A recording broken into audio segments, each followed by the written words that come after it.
Yes, tama po kayo at 4:36 AM hanggang 5 AM, bali 24 minutes, nagkaroon ng phreatic eruption ang Bulusan Volcano and yung plume height umabot ng 4.5 kilometers and it was drifting towards west-southwest. And after that, hindi na po nasundan. Opo. And we will monitor closely Bulusan Volcano. But Opo.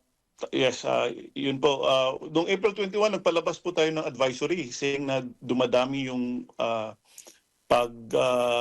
lindols around around Bulusan Volcano.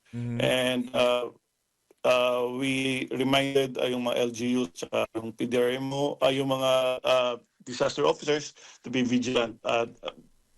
Pwede kasi magkaroon ng phreatic eruption. Ang tama nga, nagkaroon po ng phreatic eruption kaninang araw.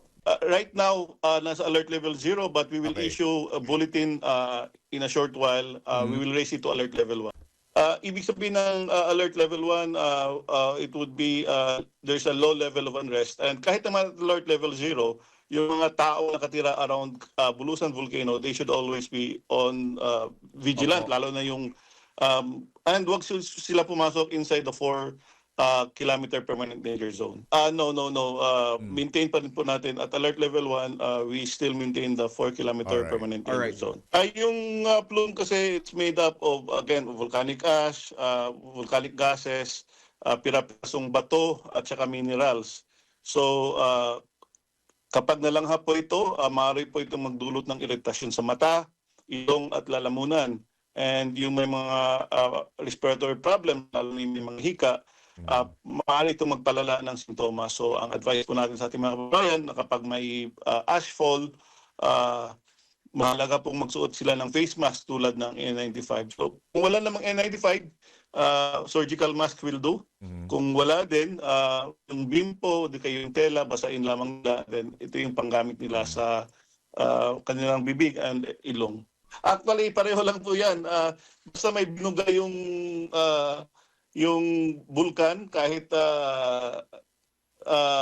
abo lamang, that's already considered as explosion or eruption. Technically, kapag may nilabas yung vulkan, that's already considered as eruption. Yes, kanina before it erupted, nakita po tayo ng 51 volcanic earthquakes. Mas mababa ito kaysa naitala natin noong 53 pala for the past 24 hours before it erupted kanyang madaling araw. Mas mababa ito kaysa naitala natin noong April 21 na umabot ng 96.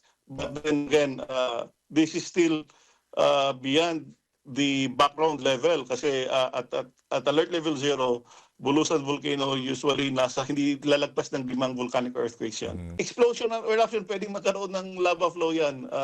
But for Bulusan Volcano, for now, wala po tayong nakikitang lava flow. Ang nakita natin, yung lava flow lamang ay sa Mayon Volcano.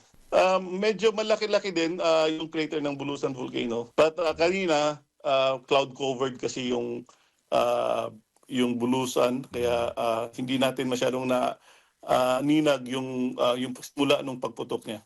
Yes, tama po kayo. The possibility na this will lead to a bigger eruption, pwede po yan. That's the reason why we will monitor closely Bulusan Volcano. Kasama po yan, automatic po yan sa mga advisories natin. Kasama talaga yan. They should not fly closely doon sa crater ng mga active volcanoes natin kasi anytime pwede po magkaroon ng phreatic eruption. Even at alert level 0. Okay, so we advise people living around Bulusan Volcano na manatiling alerto at iwasan po ang pagpasok sa loob ng 4-kilometer permanent danger zone.